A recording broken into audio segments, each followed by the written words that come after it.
Bismillahirrahmanirrahim. Assalamualaikum warahmatullahi wabarakatuh.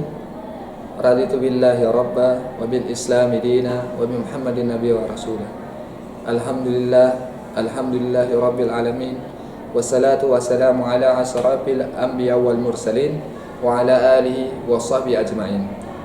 Anak-anak Ustaz yang Ustaz banggakan, senantiasa sama-sama kita mengucapkan syukur pada Allah Subhanahu wa taala dan senantiasa kita bersalawat kepada junjungan kita Nabi Muhammad sallallahu alaihi wasallam atas nikmat yang Allah anugerahkan kepada kita. Apa kabar? Pada kesempatan kali ini Ustaz akan menyampaikan beberapa tausiah tentang 3 golongan yang mendapatkan kenikmatan iman. Jadi iman itu dapat terasa manisnya di hati kita bila kita mempunyai kuncinya, seperti yang disabdakan oleh Rasulullah SAW dari Abbas bin Abdul Muttalib, bahwa ia mendengar Rasulullah SAW bersabda, yang artinya telah merasakan manisnya iman siapa yang ridha kepada Allah sebagai Rabbnya dan Islam sebagai agamanya, dan ridho Nabi Muhammad SAW sebagai Nabi dan Rasulnya. Hadis riwayat Muslim.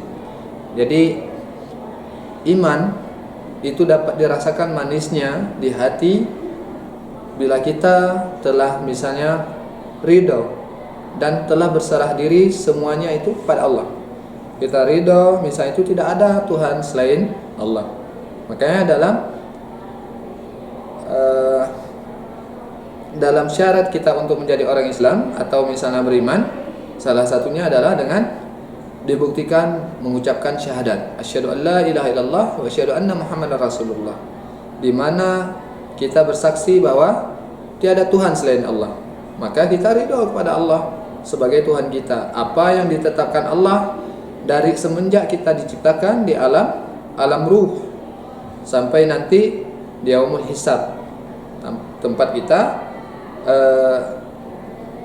kembali kepada Allah. Jadi ridho yang pertama karena kita meyakini Allah sebagai Tuhan kita. Yang kedua adalah kita harus ridho atau meyakini agama Islam sebagai agama yang kita cintai dan kita anut. Tidak ada keraguan di dalam diri kita untuk misalnya berpindah agama atau berpikir ini agama lain ada yang lebih bagus dari Islam. Nauzubillah, summa nauzubillah min zalik. Karena agama yang paling sempurna yang telah diciptakan oleh Allah Subhanahu wa taala adalah agama Islam. Yang ketiga adalah kita harus ridho kepada Nabi Muhammad sallallahu alaihi wasallam.